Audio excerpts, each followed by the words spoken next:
할렐루야. 더워 죽겠죠? 죽으면 안 됩니다. 어마어마하게 덥답니다. 이 뉴스들 보면 실제 체감하는 것보다 뉴스가 더 무서운 것 같아요. 양산에 어제 41.6도. 예전에도 이만큼 더운 적이 있었나 모르겠습니다. 그래서 막 온열 환자들 막 속출하고 돌아가시는 분도 생기고 전기가 막 나가고, 대구 중구 어디가 우리 교인들 안 사는데 나갔죠? 다행입니다. 수성구 지산동에서도 전기가 나갔다고. 걱정이 많습니다. 우리 사랑하는 성도님들 건강 잘 챙기시기를 우리 주님의 이름으로 축원드립니다. 우리 구역장들 이럴 때 잘 돌보시기 바랍니다. 어려울 때. 지난 주일에 우리가 애통하는 자라는 제목으로 말씀을 나누었죠. 우리네 삶에는 애통함이 많습니다. 다 얘기할 수 없는 가슴을 치는 그런 일들이 많이 있죠. 그런데 성경 말씀 보니까 우리 주님께서 뭐라고 말씀하세요? 애통하는 자는 복이 있다. 왜? 위로가 있을 것이다. 하나님께서 위로하시고 새 힘을 주실 것이니까 복 있는 자로 믿고 힘을 내거라 하는 그런 말씀이죠. 오늘은 그것에 이어서 온유한 자에 대한 말씀으로 은혜를 나누기를 원합니다. 온유한 자는 복이 있나니 그들이 땅을 기업으로 받을 것이며 그랬습니다. 팔복 중에 대한민국 성도들이 제일 좋아하는 복은 몇 번째겠습니까? 세 번째. 왜입니까? 부동산 얘기가 나오기 때문입니다. 요즘 정부에서 부동산 정책 때문에 골머리를 앓고 있어요. 왜냐하면 다음 세대를 위해서는 이게 정책을 좀 개혁을 해야 될 필요가 있는 것 같긴 한데 이걸 건드릴 용기가 안 나는 거예요. 왜냐? 사람들이 부동산을 너무너무 사랑하기 때문입니다. 이 욕망의 대상을 어찌 함부로 건드릴 수 있겠느냐. 우리나라에서 욕망의 대상 1, 2위가 뭐냐면 첫 번째가 교육이고 두 번째가 이 부동산이에요. 교육은요, 목숨을 바칩니다. 부동산은 그 다음으로 목숨을 바치는 곳이죠. 그래서 굉장히 중요한 부분이다 생각되기 때문에 정치인들도 함부로 이 부분을 건드리지를 못하고 있어요. 그런데 그 사랑하는 부동산을 기업으로 받을 수 있다. 예수님께서 이런 말씀을 하셨다는 거예요. 솔깃하지 않을 수 없는 말씀이다라고 생각할 수 있는 그런 말씀인 것입니다. 땅을 얻는 방법이 그러면 무엇이냐? 그것부터 오늘 알아보기를 원하는데, 땅을 얻는 방법, 땅을 기업으로 얻는 방법은 바로 온유한 삶이다라는 거예요. 그렇다면 우리가 온유한 삶이란 무엇인가? 온유가 무엇인가? 이것을 우리가 한번 알아봐야 할 것입니다. 온유한 자가 땅을 얻는다라는 표현, 이것은 뭔가 좀 맞지 않는 것처럼 들리죠. 왜냐? 땅을 차지하는 사람은 어떤 사람이냐? 힘 있는 사람, 능력 있는 사람이 땅을 차지한다라고 생각을 하죠.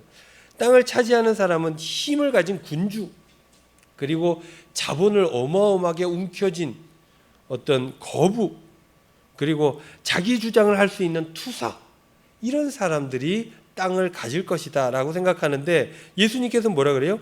온유한 사람이 갖는다는 거예요. 온유한 사람, 겸손하고 자기를 낮추고 이런 사람들, 어떻게 보면 유약하고 힘이 없어 보이는 이 온유라고 하는 단어, 이 단어를 가진 사람이 땅을 기업으로 얻는다라는 거예요.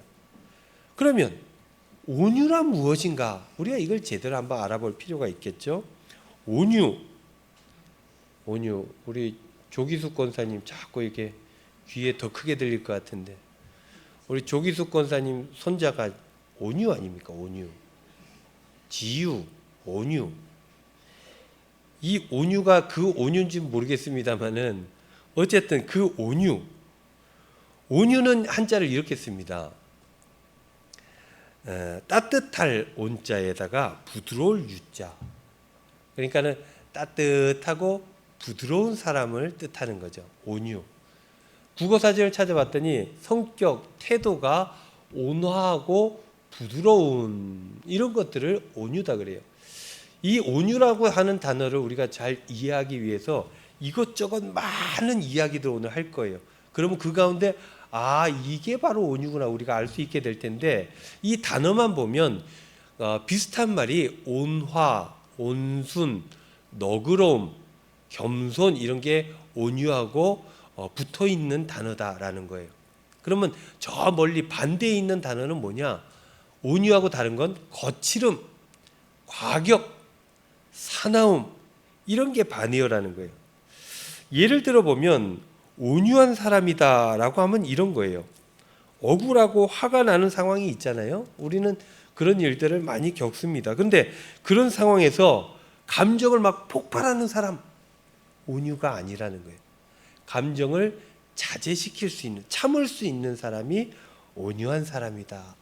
저 정도면 화내고 난리가 날 만한데, 저 사람 저걸 감내하네. 온유한 사람이다라는 거죠. 또 이런 게 또 온유한 사람이에요.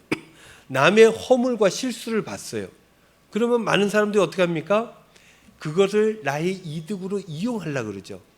그런데 온유한 사람은 어떻게 해요? 실수가 있고 잘못이 있을 때 이렇게 보듬어주는, 허물을 덮어주는 사람, 이런 사람이 온유한 사람이다라고 예를 들 수 있습니다. 또 자신보다 약한 사람 대할 때 어떻게 해요? 실력 행사하는 사람들이 많이 있잖아요. 내가 더 힘세고 저 사람이 힘이 없으니까 내 마음대로 해도 되는구나 라고 내 마음대로 저 사람을 좌지우지하는 사람들, 이런 사람은 온유한 사람이 아니라는 거예요. 약한 사람들을 대할 때 힘을 과시하지 않고 눈높이에 맞춰서 이렇게 성경에 보면 예수님께서 이 땅에 내려오셨다 그랬잖아요. 내려오신 거예요. 어른들이 아이들과 대할 때 어떻게 해요? 무릎을 꿇잖아요. 왜냐? 눈높이를 맞추려면 자기가 무릎을 꿇어야 돼요. 그런 것처럼 이렇게 힘을 과시하지 않고 눈높이를 맞춰주는 사람, 이런 사람들이 온유한 사람이다라는 거예요. 그래서 온유에 대해서, 온유한 사람에 대해서 이것저것 말씀 좀 찾아보니까 그런 생각이 들었어요. 여러분들 드라마에 보면 남자 주인공들 있잖아요. 여자 주인공도 마찬가지고 그 캐릭터들이 다 이런 종류의 사람입니다. 온유한 사람. 화난다고 막 화내고 울긋불긋하고 막 이런 게 아니라 참고 인내하고 어려운 사람들 감싸주고 사랑하고 또 정의를 위해서 자기의 것들을 희생하고 봉사하고, 그러다 보니 권선징악, 좋은 것들이 그에게 찾아오고 해피엔딩이 되고, 이걸 우리나라 사람들이 굉장히 좋아해요. 이 캐릭터가 바로 온유한 사람이다라는 것들을 알 수 있게 되는 거예요. 그러면 뭔가 온유한 사람이 땅을 얻는다는 것, 이게 좀 이해가 되는 것 같기도 하고 이런 느낌이 좀 들죠. 우리가 좀 더 정확하게 이해하기 위해서는 성경에서는 이 온유함을, 이 온유라고 하는 단어를 어디에서 어떻게 썼는가를 찾아보면 예수님의 말씀에 대해서 좀 더 깊이 이해할 수 있게 되겠죠. 많은 사람이 어떤 사람이 온유하다라고 얘기하는 것은 그 사람이 유약하기 때문이다라고 생각할 수 있는데, 예수님은 그렇게 쓰지는 않으신 것 같아요. 마태복음 5장 5절 우리가 오늘 읽은 말씀인데요, 헬라어 본문을 보면 이런 단어를 썼어요. 도대체 무슨 단어인가 싶기는 한데, 앞에 여기 3번 띄어 쓴 데가 있잖아요. 거기가 온유한 자는 복이 있나니라는 뜻이에요. 첫 번째 단어가 마카리오이, 복이 있다라는 거고, 오이, 뭐뭐 하는 사람. 그 다음에 프라에이스라는 단어는 온유한, 이런 단어예요. 그러니까 온유한 사람은 복이 있다라는 건데, 거기 보면 색깔이 다른 거 있잖아요. 프라에이스, 이거는 온유한, 친절한, 겸손한 이런 뜻으로 헬라어에서 쓰는 단어입니다. 근데 원형은 뭐냐면 프라우스라는 단어예요. 그러면 이 프라우스라고 하는 원형이 변형되면서 쓰여진 성경 곳곳을 찾아보면 이렇게 쓰여졌다라는 걸 알 수 있죠. 마태복음 11장 29절 말씀, 나는 마음이 온유하고 겸손하니, 이 누구 말씀이에요? 예수님 말씀이에요. 나는 마음이 온유하고 겸손하다, 이게 이제 같은 뜻인데 풀어서 얘기하는 거죠. 나의 멍에를 메고 내게 배우라, 그리하면 너희 마음이 쉼을 얻으리니. 너희가 쉼을 얻으려면 내가 하는 것처럼 해야 돼. 내가 살아갔던 거, 내가 졌던 짐, 그런 것들을 멍에를 매야 돼. 그러면 너희들이 온유를 배울 수 있고 평안을 얻을 수 있어 라고 얘기하는 말씀이 바로 이 말씀이죠. 그리고 갈라디아서 6장 1절 말씀에 보면 이런 말씀이 있어요. 형제들아, 사람이 만일 무슨 범죄한 일이 드러나거든, 그러니까 누군가가 범죄했어요, 잘못했어요, 모자란 일이 있어요. 신령한 너희는, 그러니까 성도들 보고 얘기하는 거예요. 너희들은 이렇게 하라는 거예요. 온유한 심령으로 그러한 자를 바로잡고 혼내고 가두고 매질하고 이런 게 아니라 온유한 심령으로, 그런 거죠. 그럴 수 있어 라는 마음이에요. 그럼에도 불구하고 그럴 수 있어 하면서 내버려 두는 게 아니라 바로 잡으라는 거예요. 그런 마음으로 온전케 하는데 너희들이 쓰임 받아야 된다 할 때 온유한 심령으로 하라 그랬어요. 이때 온유라는 단어, 프라우스라는 단어를 쓰게 된 것이죠. 이 말씀들을 보면 온유함이라고 하는 것은 그냥 힘이 없는 유약함이 아니라 뭔가 영향력이 있는 것처럼 보여져요. 뭔가 세고 강력한 건 아닌데 뭔가 영향력이 있어요. 나는 마음이 온유하다 그랬어요. 예수님의 영향력이 어마어마했지 않습니까? 지금까지도. 그리고 초대교회 얘기잖아요. 갈라디아서. 온유한 심정으로, 온유한 마음으로 이 역사들을 일구어 가라는 거예요. 초대교회 역사가 어마어마했지 않습니까? 그러니까 어떤 힘과 영향력이라고 하는 것을 이 온유라고 하는 단어에서 우리가 느낄 수 있게 되는 것이죠. 자신을 온전하게 세우기도 하고 다른 이들에게 선한 영향력을 행할 수 있는 어떤 힘, 이게 바로 온유다. 실제 당시에 이 온유라고 하는 단어는 이렇게 쓰여졌다는 거예요. 요거 보면 여러분들이 어디서 많이 들어봤는데 하는 예가 나와요. 그게 첫 번째예요. 야생에서 날뛰던 사나운 말이 훈련받아 주인의 손길과 고삐에 순종하게 될 때, 이때 말이 온유하게 되었다라고 얘기한다는 거예요. 이건 실제 당시 헬라 시대에서 로마 시대에서 쓰여졌던 말이에요. 쓰여졌던 일들이고, 그래서 이 이야기를 예로 엄청 여러분들 많이 들었어요. 온유라고 하는 것은 막 사나운, 이 말이 얼마나 힘이 좋습니까? 막 그런 힘을 온유라 그러지 않고 그것이 절제될 수 있을 때, 고삐를 통해서 이렇게 핸들링 할 수 있을 때, 그때 온유라고 하는 단어를 썼다는 거예요. 두 번째, 사나운 광풍이 그치고 따뜻하고 유순한 바람이 불 때, 이때 온유라고 하는 단어를 썼다는 거예요. 사나운 광풍, 지금 괌에서 올라온다면서요. 태풍이 하나 올라온대요. 지금 4 정도의 레벨을 갖고 있는데, 이게 중국으로 가면 우리나라는 덥고 우리나라로 들어오면 매미급이라는 거예요. 지금으로 봐서는 무섭죠. 근데 이 바람, 이 어마어마한 에너지 아닙니까? 이게 좋은 겁니까? 나쁜 겁니까? 핸들링이 안 되기 때문에 이게 위험한 거예요. 바람이 유순하게 불어닥쳐요. 그러면 돛을 올리고 바람을 이용해서 가는 돛담배, 그거는 유하게 이용할 수 있는 거예요. 그때 온유라고 하는 단어를 썼다는 거예요. 세 번째, 환자의 고통을 가라앉히는 효능이 있는 약. 배가 막 아파요. 여기가 막 난리가 났어요. 약을 하나 먹었어요. 왠지 싹 잠잠해져요. 그래서 평안을 얻게 되는 것. 이게 바로 온유라고 하는 단어를 쓸 때 나타나는 현상이다라는 것이죠. 그러니까 성경에서 쓰인 온유함이라고 하는 것은 힘이 없는 것이 아니라 강력한 힘이라고 하는 게 제어되고 제자리에 있는 상태를 온유라고 사용했다라는 거예요. 예를 들어보면 모세를 예로 들 수 있을 것 같아요. 민수기 12장 1절 말씀에 보면 이런 말씀이 있어요.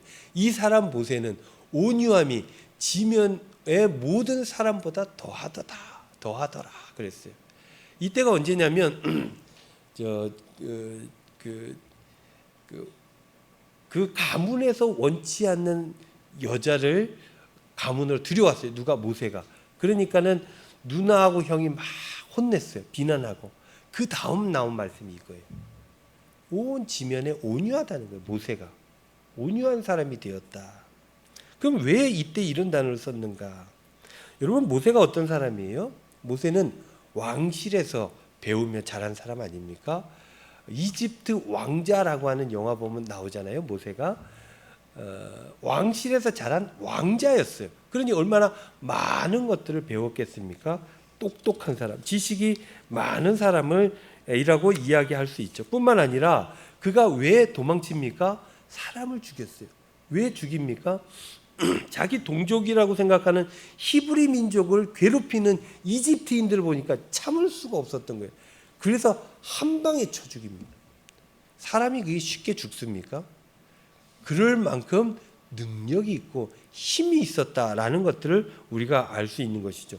그렇게 지식과 혈기가 있었던 사람인데 민수기 말씀을 보니까 온유한 사람이다라고 말씀하고 있어요. 그러면 그가 혈기가 넘친 그 모세가 어떻게 온유하게 되었는가? 그 앞부분의 말씀들을 쭉 보면 쉽게 알 수 있는데 이 모세가 어떻게 해요? 도망쳐서 40년 동안 광야 생활합니다. 하나님의 손길에 길들여졌다라는 거예요. 자신의 혈기를 통제할 수 있게 될 때 그때 어떻게 돼요? 하나님께서 찾아가시고 그를 부르셨다는 거예요. 통제가 될 때 역사 일에 없었던 그 일들로 인해 역사 일에 없었던 종들이 함께한 나라, 종들이 세우는 나라, 종들이 자유민이 되어서 한 국가를, 고대 국가를 만든 어마어마한 역사의 핵심 인물이 누구냐? 바로 이 모세였다는 거예요. 혈기 넘쳐서 죽이고 도망치고 했던 사람인데 이게 잘 관리가 되니까 하나님께서 이제 가자 하고 들어서 쓰시기 시작했고, 그런 모세가 어떤 평가를 받아요? 온유했다라고 평가를 받는 것입니다. 그 혈기가 하나님의 뜻에 의해 관리되니 생명 살리는 역할을 감당하게 됐다라는 거예요. 이 성경의 온유함은 그래서 약한 게 아니라 잘 길들여진 힘이다라고 얘기할 수 있어요. 그렇다면 우리는 이런 질문을 하게 돼요. 어떻게 하면 온유해질 수 있는가? 우리도 가끔 화를 참지 못하죠. 혈기를 부립니다. 그래서 다른 이들을 다치게도 하고 나 스스로를 다치게도 하는 거예요. 어떻게 하면 우리가 내 힘을 관리할 수 있을까? 어떻게 하면 내가 내 힘을 통제할 수 있을까? 어떻게 하면 온유한 사람이 될 수 있을까? 우리는 질문하게 되는 것이죠. 오늘 보면 마태복음 5장 5절 말씀을 보면 예수님께서 시편 37편 11절 말씀을 따왔다라는 것들을 알게 되죠. 37편 11절 말씀 보면 이런 말씀이 있어요. 그러나 온유한 자들은 땅을 차지하며 풍성한 화평으로 즐거워하리로다 그랬습니다. 이 시는요, 다윗의 시예요. 다윗이 악한 이들이 승승장구하는 것들을 보면서 참으며 썼던 시가 바로 이 시입니다. 1절 말씀에 보면 이렇게 시작해요. 악을 행하는 자들 때문에 불평하지 말며 불의를 행하는 자들 때문에 시기하지 말지어다. 세상엔 불공평한 일이 얼마나 많습니까? 왜 나만, 저 사람은 잘못해도 처벌받지 않는데 왜 나만 걸리는가? 왜 나만 문제가 되는가? 살다가 억울해서 또 내가 스스로 억울함을 풀어보려고 그래서 화도 내고 권리를 쟁취하기 위해서 주먹도 쥐어보고 하는 것이죠. 그러면 어떻게 된다? 온유해질 수가 없다라는 거예요. 그럼 어떻게 해야 되는가? 7절 말씀에 보면 여호와 앞에 잠잠하고 참고 기다리라. 자기 길이 형통하며 악한 꾀를 이루는 자 때문에 불평하지 말지어다 라고 말씀하고 있어요. 어떻게 해야 되는가? 온유하려면 참고 잠잠하고 참고 기다려야 된다는 거예요. 근데 이게 됩니까? 안 되죠. 못 참습니다. 근데 이게 가능하려면 어떻게 해야 되는가? 말씀 7절 말씀을 다시 보면요. 여호와 앞에라고 되어 있어요. 여호와 앞에 잠잠하고. 그냥 잠잠하고 참으려고 그러면 한두 번은 할 수 있어요. 그러나 이거 못합니다. 사람이. 화가 나고 화내고 실력 행사하고. 그러나 그 삶이 여호와 앞에, 하나님 앞이라는 것을 인지하고 그것을 깨달아 알고 믿을 수 있는 그 순간에는 삶의 자세가 바뀌어진다는 거예요. 그러니까 하나님 보시고 있는 것, 그것을 알아야 된다는 거예요. 정의로우신, 공의로우신 하나님께서 보고 계시니까 그분의 뜻과 시간에 따라 그분이 하실 것이다 라고 믿을 수 있을 때 비로소 우리는 잠잠하고 기다릴 수 있게 되는 거예요. 그 다음에 뭐라고 얘기합니까? 말씀 여호와 그 다음 여호와 앞에 잠잠하고 참고 기다리라. 그러면 어떻게 된다고요? 자기 길이 형통한, 그때서 형통하게 된다라고 쓰고 있는 거예요. 그래서 온유함이라고 하는 것은 하나님이 나를 위해 일하고 계심을 절대적으로 믿을 수 있을 때 온유해진다는 거예요. 그러니까는 온유라고 하는 이 성품을 가지게 되는 것, 온유한 삶을 살아가게 되는 것은 뭐가 있어야 된다? 하나님을 신뢰하는 그 믿음이 있어야 된다. 하나님이 하시겠지. 하나님께서 온전히 판단해 주시겠지. 하나님께서 내 억울함을 언젠가는 회복시켜 주시겠지 라고 믿을 수 있을 때 이 안에 힘이 통제되고 하나님의 뜻대로 온전히 살아갈 수 있게 된다. 그 일들을 누가 하셨어요? 예수 그리스도께서 하셨어요. 십자가 앞에 끌려가실 때 얼마나 억울하겠습니까? 일만의 죄가 없는데 잡혀가서 매질당하고 채찍질당하고 살이 뜯기고 피멍이 들고 십자가 지고 올라가고 그 수치를 당하고 빨개 벗겨져가지고 피를 흘리고 물을 쏟고 그 수치스러운 죽음 앞에 자신을 그냥 내놓으신 거예요. 힘이 없어서? 아니에요. 그게 바로 온유다. 왜? 하나님께서 살아나게 하실 줄로 믿으니까. 하나님께서 온전케 하실 줄로 믿으니까. 하나님께서 이 세상을 나를 통해서 새롭게 하실 줄로 믿으니까 그 하나님께 내어 맡긴 거예요. 그래서 어린 양이라고 하는 표현을 성경은 쓰고 있는 것입니다. 사랑하는 성도 여러분, 이런 삶이 되어져야 형통한다. 그래야 땅을 기업으로 얻는다라고 예수님께서 말씀해 주셨어요. 한 주간 살아가실 때 여러분들 이 온유함을 위해 더욱더 믿음을 달라고 기도하시기를 바랍니다. 불편한 마음 그리고 억울한 마음 하나님께 내어드리시기를 바랍니다. 십자가 앞에 던져놓고 오셔야 돼요. 그리고 주님 알아서 해주실 줄로 믿습니다는 그 믿음이 있으면 새로워진 복된 삶이 여러분들에게 나타나게 될 줄로 믿습니다. 한 주간 살아갈 때 이 말씀으로 승리하시는 저와 여러분들 되시기를 우리 주님의 이름으로 축원드립니다.